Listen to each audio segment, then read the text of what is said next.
Welcome to this week's episode of Everyday Thin Places. I'm Rachel Gallagher, and I'm an interfaith hospice chaplain. And I'm Elizabeth Ferrasso, and I'm a birth doula. And in each episode of Everyday Thin Places, we draw from our experiences supporting birthing people and dying people to explore with honesty, authenticity, and humor how we can all become more truly living people.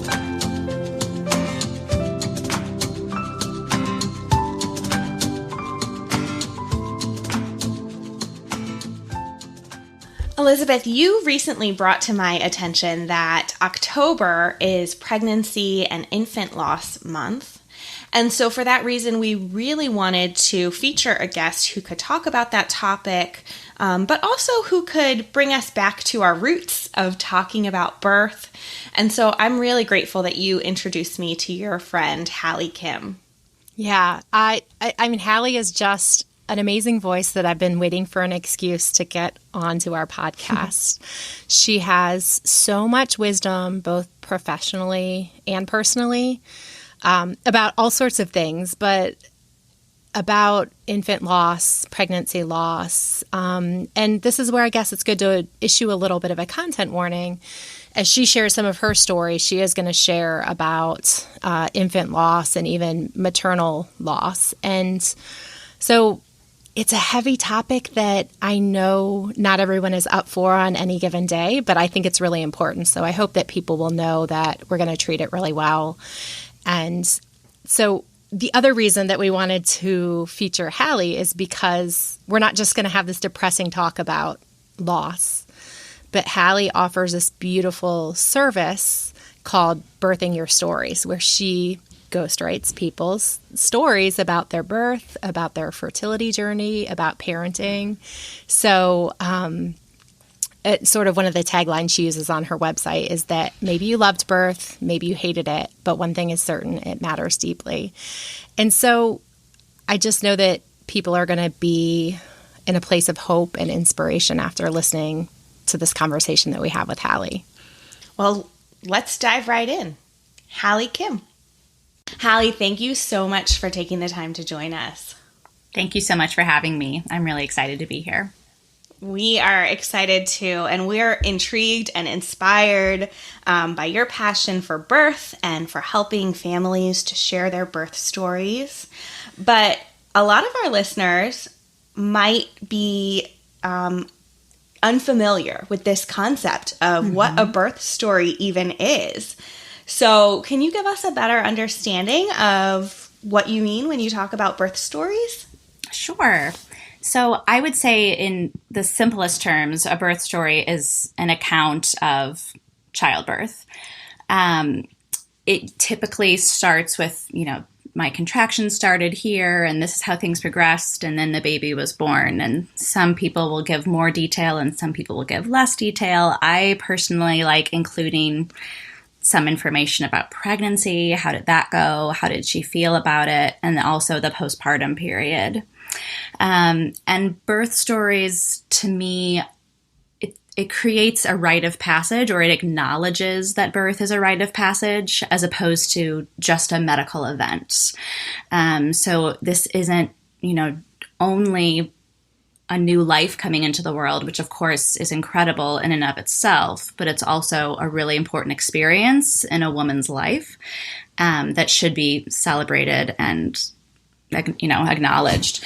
And and as I have progressed in my career and just my idea of birth in general, I'm starting to think about birth in broader terms as well. Because we birth so many things in addition to babies.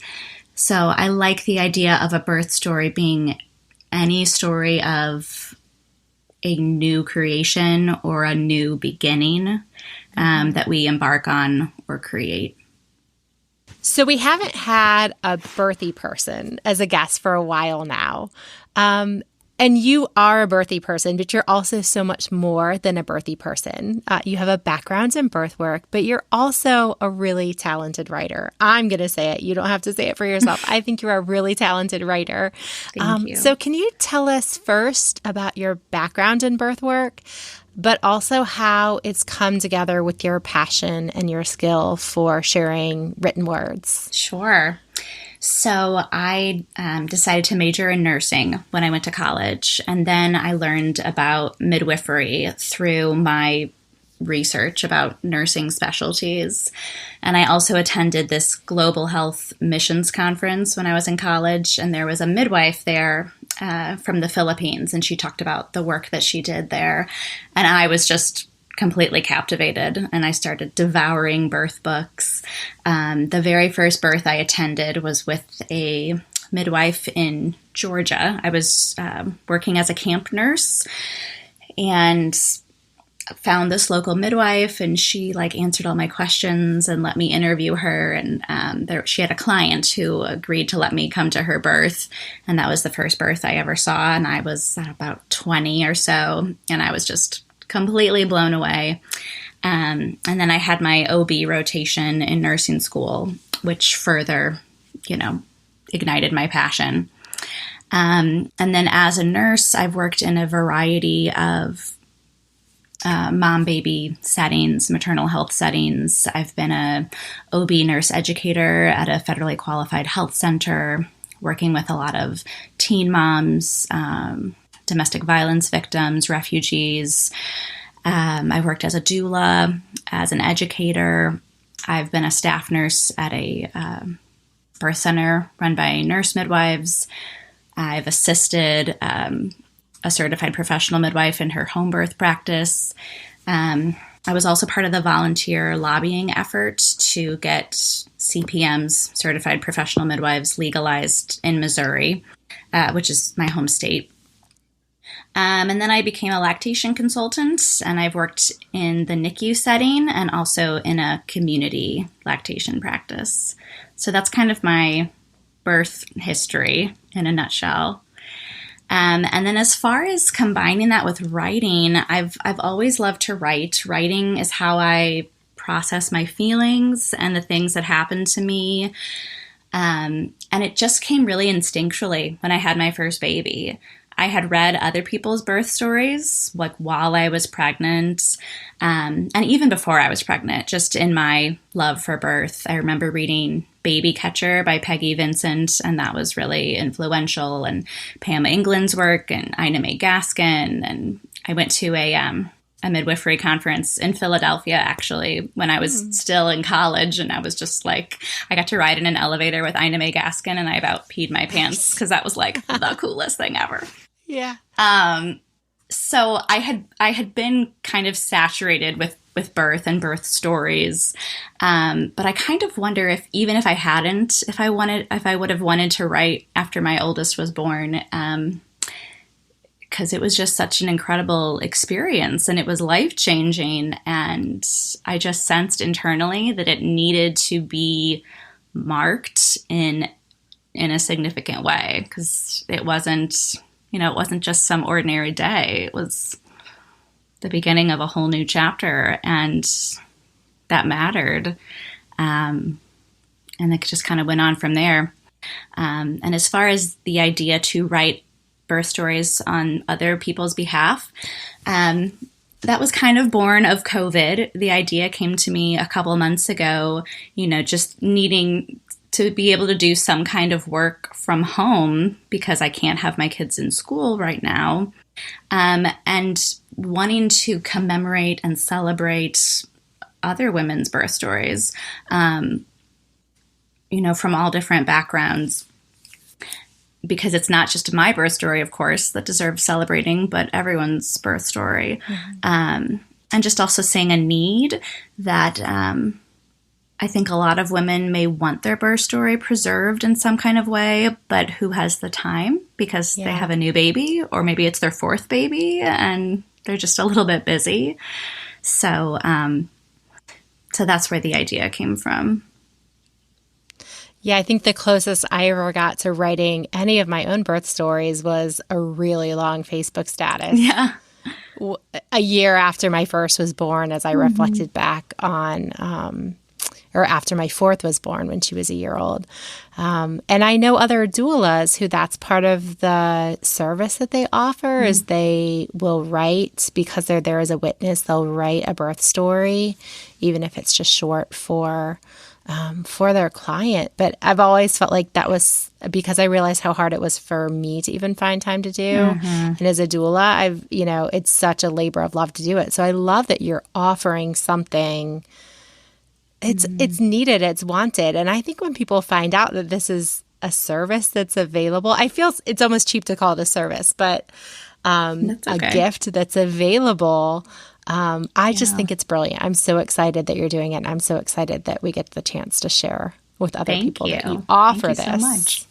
Yeah, and I think it's such an important distinction because it's something that I didn't think about before, but when you shared about how when you were pregnant, and probably even before you were pregnant, that you were, reading all of these birth stories and trying to gather these other people's stories for your own benefit.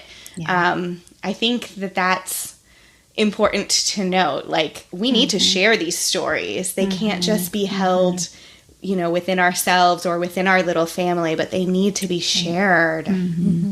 Absolutely. That's beautiful. Yeah. Going into mothering without any sense of village or community is devastating and terrible, and unfortunately the norm.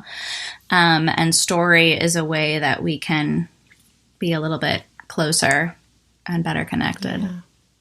We recently had an episode where we talked with the editors of Campfire Stories, and there's this protective posture that seems to exist in the storytelling world that they shared with us, that, when you write a story down, you kill the story. And of course we know that that can't be true across the board, right? Like, we've all read stories and they've all been vibrantly alive. So we, Elizabeth and I really see you as empowering and giving this gift to people by helping them to turn their birth stories into written form. So can you tell us about birthing your stories, about how rather than killing the story, you're helping something to be birthed by ghostwriting people's birth stories? Yeah, absolutely.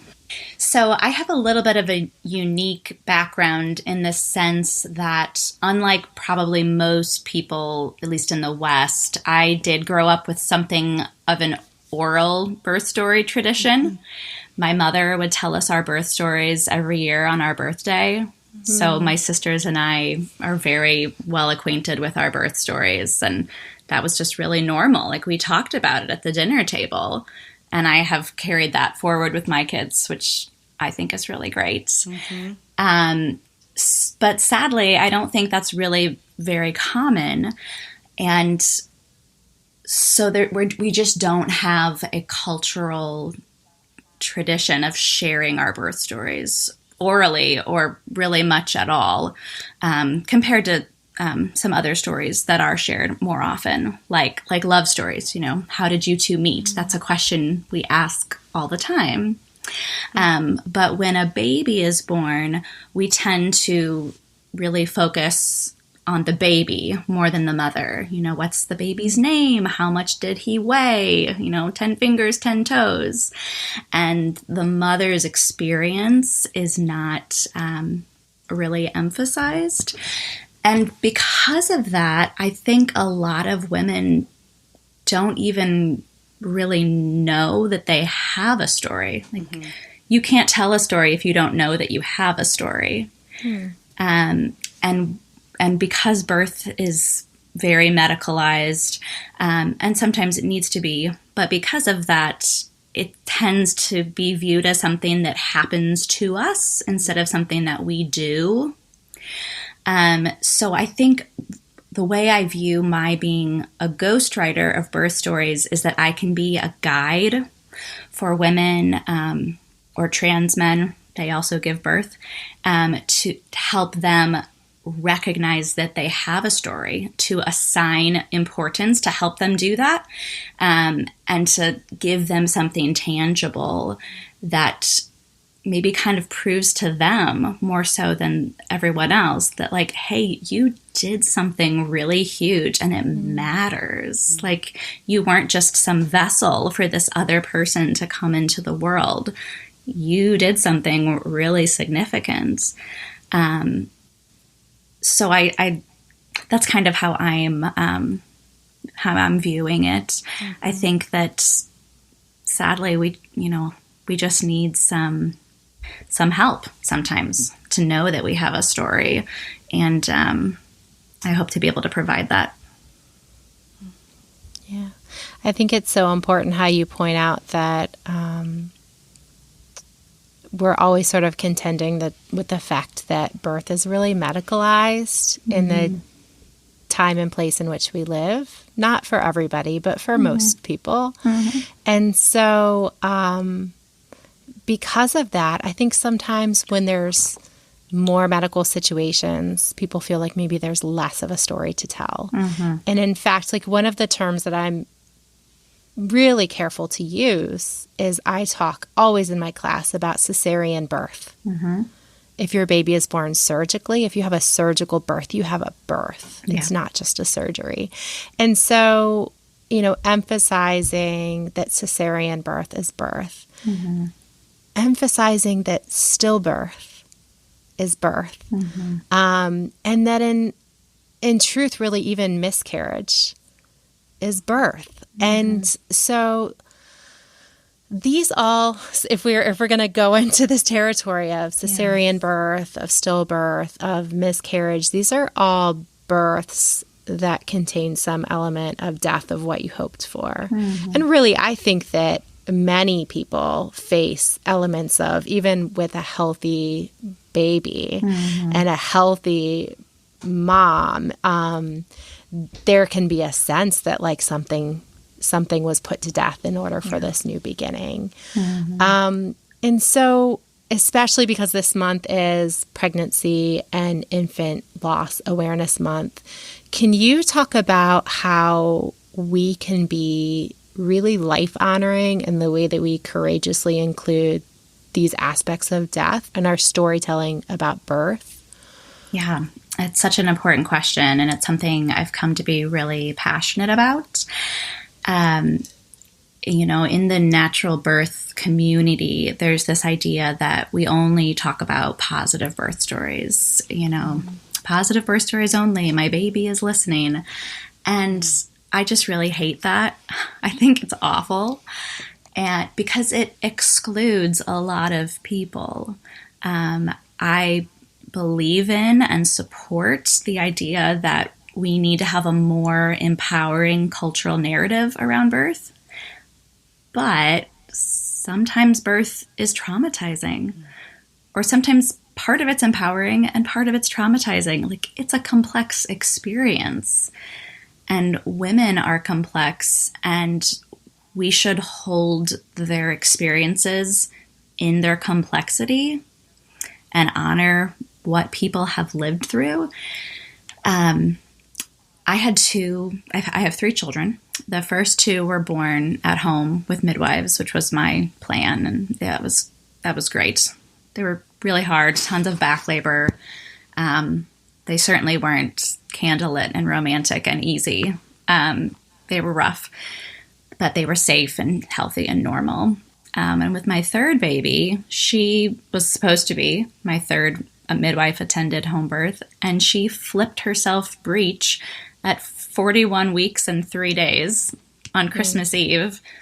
What a stinker. Just because, So that ended up being a C-section, which, here I am, this birth junkie who, like, in my deepest heart of hearts, really didn't think that was going to happen to me. But it did.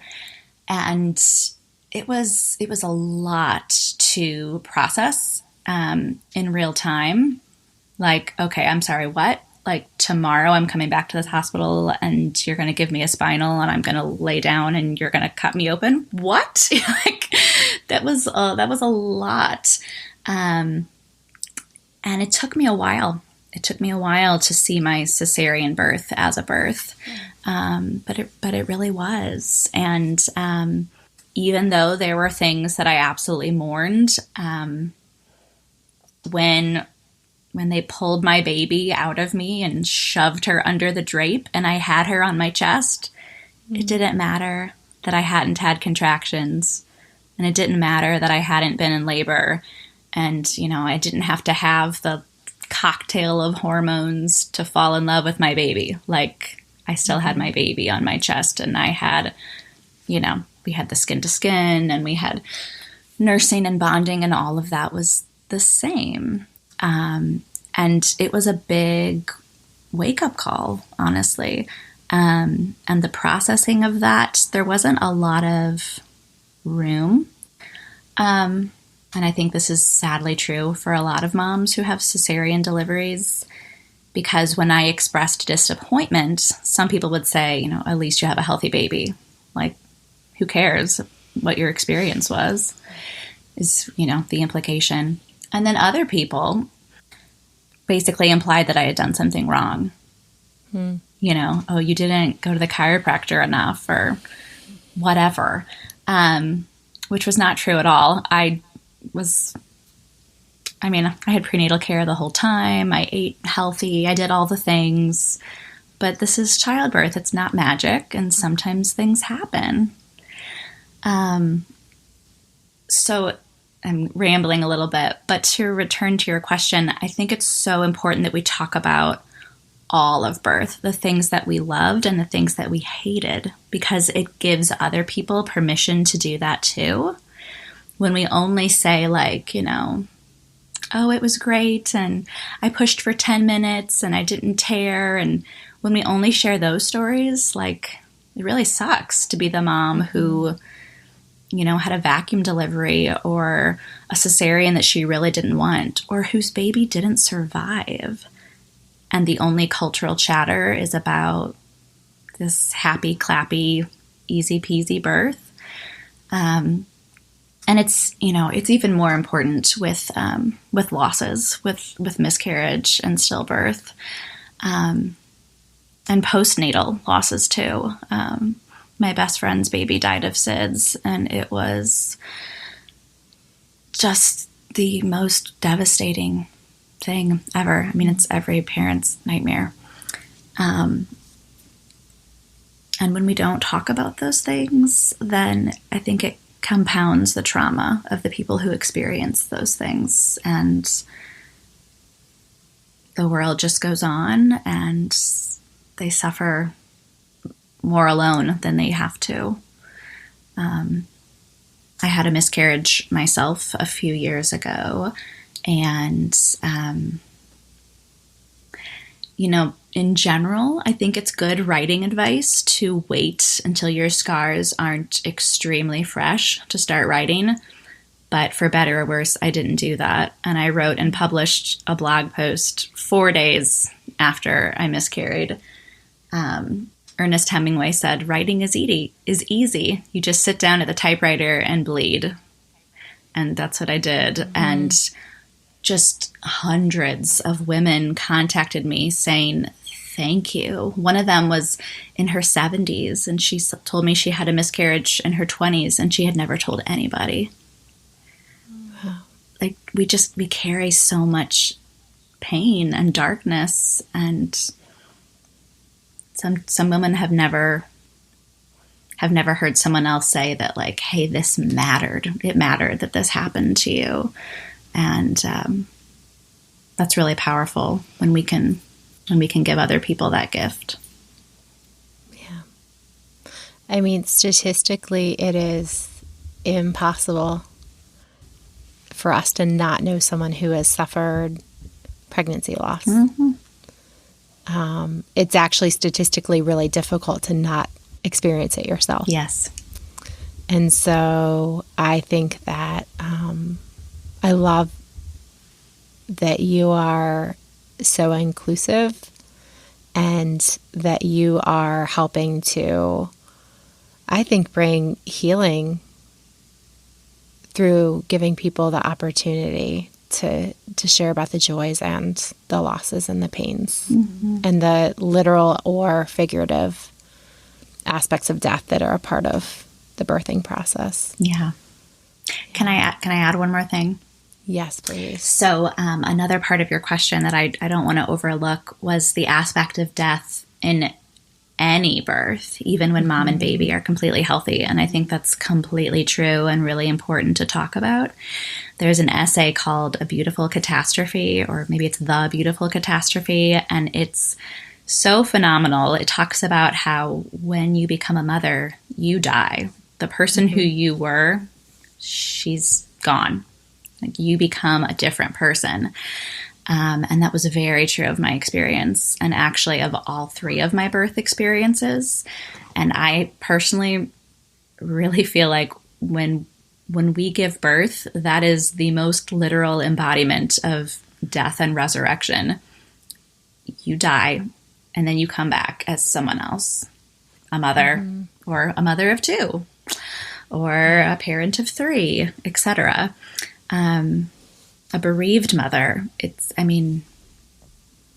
you're not the same person as you were before. And there needs to be a lot more acknowledgement of that as well. There's so much more going on than the monthly pictures that we put on Facebook. You know, she's 3 months old now, she's 4 months old now. And meanwhile, that mother has gone through this major metamorphosis. And it's ongoing, you know.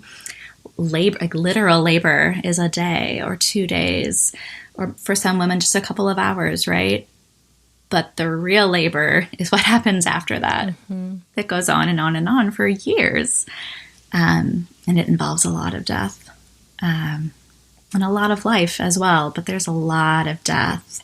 And I think that we feel a lot of guilt collectively about that, which is really unfortunate, because I think it's really universal.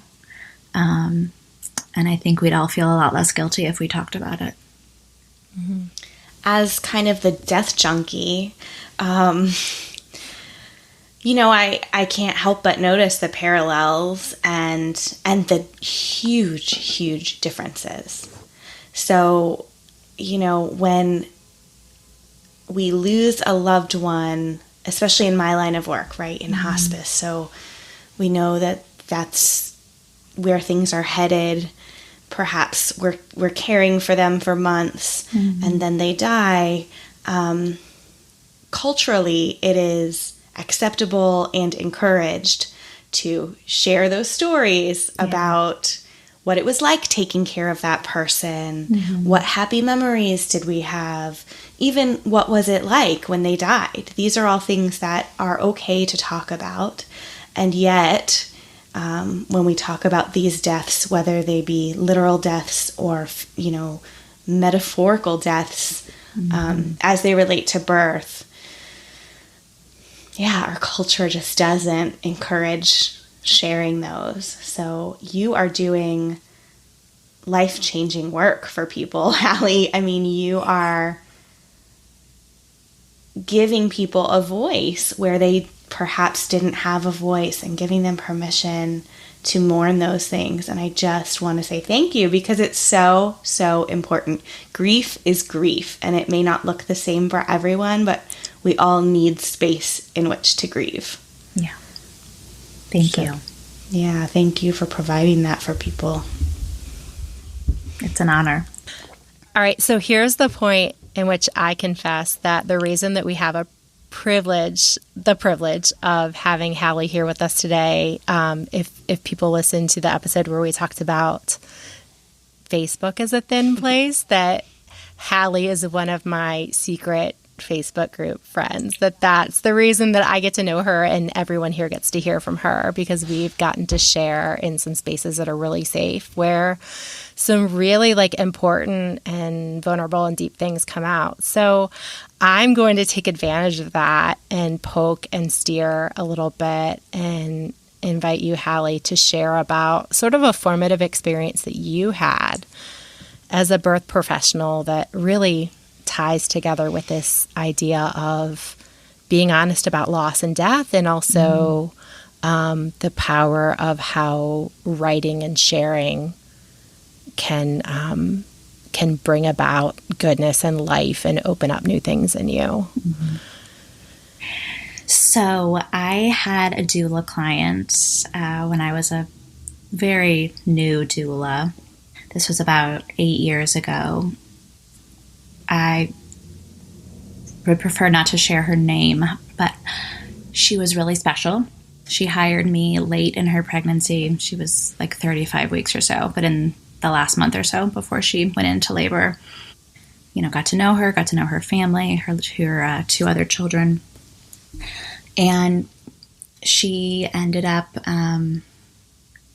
going into labor. She had an induction because she wasn't going into labor naturally. And we were walking the halls while she was in labor, and I was pushing her IV pole, and we were talking about religion. We talked about all kinds of things. And I was an evangelical at the time. And she told me that she was an atheist. And per my beliefs at that time, there was a literal hell and a literal heaven. And if you were not a Christian, you did not go to heaven. But of course, none of that was really in my mind at the time. She was in labor. I was helping her have a baby. And I was just like, okay, you're an atheist. That's fine. I still think you're wonderful. Like, it didn't make me think any less of her. And I really didn't think much else about it. And her labor progressed pretty normally until she was getting close to pushing. And then the nurses couldn't find the baby's heartbeat anymore. And, initially, okay, the babies move around all the time. We just have to rearrange the monitor. That's normal. But they weren't able to find it. And then they did an ultrasound, and there was no cardiac activity. So then, the birth plan is out the window, and it's get this baby out right now. And when her little girl was born, she was stillborn. She was a previously completely healthy, very much alive little baby girl. And it was one of those things that you just know in your gut when you see, when you are in the field, and when I saw this baby come out. Of course they took her to the warmer and they worked on her for a long time, but she was in really bad shape. It was clear that she had been deprived of oxygen for a while. And so that, of course, was hugely traumatic. And the peds team is working on the baby, and dad is at mom's side, and the OB is attending to his stitches, on mom. And all of a sudden I look at my client, and she's just not quite right. She's getting really clammy. Her blood pressure is shooting up. And I felt like I was screaming in the room and no one was listening to me. And I was shouting her name and she wasn't shouting back. And I saw this glaze come over her eyes, and the OB, put his stethoscope to her chest, and I think he heard nothing. And then they called a code, and her husband and I were quickly ushered to another room, and I held this grown man in my arms who was just sobbing into my arms about everything that was happening. And it seemed like an eternity later that the doctors came in and told him that they couldn't save his baby girl. And then a little while later, that they couldn't save his wife either. And I was pregnant myself at the time. I was 22 weeks pregnant with my first child. And all of this threw me into a huge crisis. An emotional crisis, because it was incredibly traumatic, but also a theological crisis, because my theology at the time was that all babies go to heaven and non-Christians go to hell. And I could not accept that this mother and baby would be eternally separated. That could be the action of a good God. And that really messed with me a lot. And it would be a couple more years after that before I started really deconstructing my beliefs more actively. But that was a big crack in my belief system, and by far the most traumatic thing I've experienced professionally. It's the absolute worst outcome that you can have in maternal health, and unfortunately, it's common. The U.S. is an immensely more safe place to give birth than sub-Saharan Africa, for example, where giving birth is an extremely deadly risk. But we're not doing so hot here either. According to the newest data from the CDC, there's 54 countries that lose less women from pregnancy and birth than the U.S. does. It's about 650 women that die just in the U.S. every year from pregnancy or birth, and it's 3 to 4 times you're 3 to 4 times more likely to die if you're a Black woman than a white woman. So, that's the story of my doula client. It's hard to talk about, but I think it's really important to talk about, because her story is not an isolated one, and people need to know about this. Yeah. Yeah, because it's so easy to think in terms of these stats look terrible. We can be passionate about, stomp our feet about, these statistics are terrible. But it's a totally different thing to hear your voice tell the story, and to, imagine the grief of those children and that father and that loss. And I think that what I observe from the outside is how that birthed some really beautiful things in you. I'd love to call attention to the fact that not only do you so graciously and beautifully help people put together their birth stories, and now we know, you can handle the loss story if their birth story is a loss story, but that for you to have to really dig into big questions about the universe and reality by being confronted with such a heartbreaking situation. We're gonna plug your services for birthing your stories, but I also think everybody should be following what you have to say just as a writer. And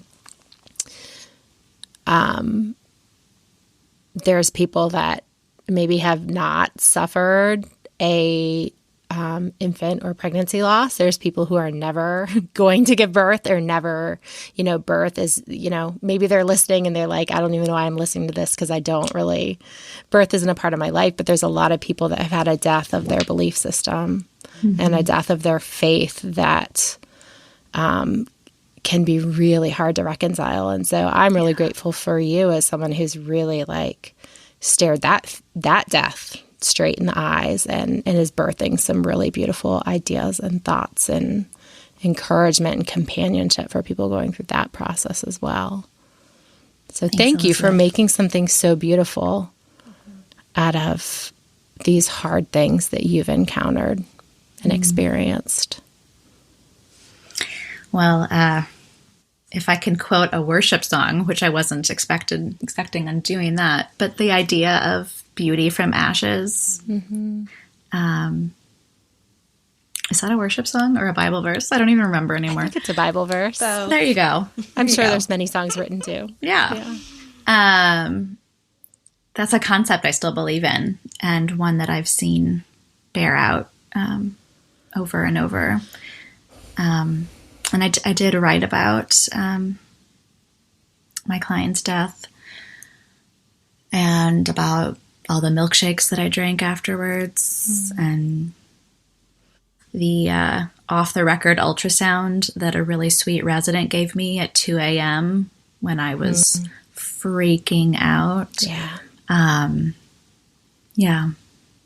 So where can people find these stories that you've written, and where can they find your Birthing Your Stories business? I'm sure there are many people who are now intrigued and would love more. Yeah. So for my Birthing Your Stories, the website is just that, birthingyourstories.com. You can also find me on Instagram at Birthing Your Stories, and I have a Facebook page by the same name. And for anyone who's interested in my writing at large, which is mostly about faith and also sometimes issues of justice, my Instagram handle is at Halley.Kim_, which is like the weirdest handle ever. But apparently there's a lot of Halley Kims in the world. So it's at Halley.Kim with an underscore. And I also have a neglected blog, HalleyKim.com, where I have a portfolio with some of my published work as well. And we'll put those up on our show notes so that the dot and the underscore don't elude anybody. They can have a simple click to follow along to what you're doing and what you're offering. And we also love to encourage our listeners to be generous. And we know that we have many generous listeners. So if you could point them toward an organization or a cause that is near and dear to your heart, that they could be generous on your behalf, where would you direct them? So I would encourage listeners to check out JAMA Birth Village. This is a midwifery clinic in Ferguson, Missouri. True Kelman is Missouri's first Black certified professional midwife, and she is the founder of JAMA Birth Village, which is a full-service midwifery clinic for Black women and their families. And she's doing really incredible work there, laser focused on improving the disparities that we see for Black women and their babies. So I would love it if your listeners would consider donating to her work. Cool. We'll link to that as well. Great. Well, Halley, thank you again for just who you are and the light that you are in this world. Thank you for spending time with us. We are so grateful. And I know I'm looking forward to reading more of your stories and following along with you. Thank you so much. I'm really enjoying your podcast, and I'm just so excited that I get to be a part of it. Thanks for joining us. Now it's our turn to hear from you. So would you do us a big favor and go into your podcast app and rate us? Even better, would you write us a glowing review? That will help other listeners to find us. And make sure to subscribe so that you don't miss a single episode. You can also visit our website at everydaythinplaces.com, where you will find all sorts of fun and interesting information, as well as learn about how you can help to support this podcast and earn special exclusive perks. There you will also find links to follow us on social media, or else just pop directly over to Instagram or Facebook, where you will find us at Everyday Thin Places. Thanks so much for joining us today. Until next time, I'm Elizabeth. And I'm Rachel. Bye.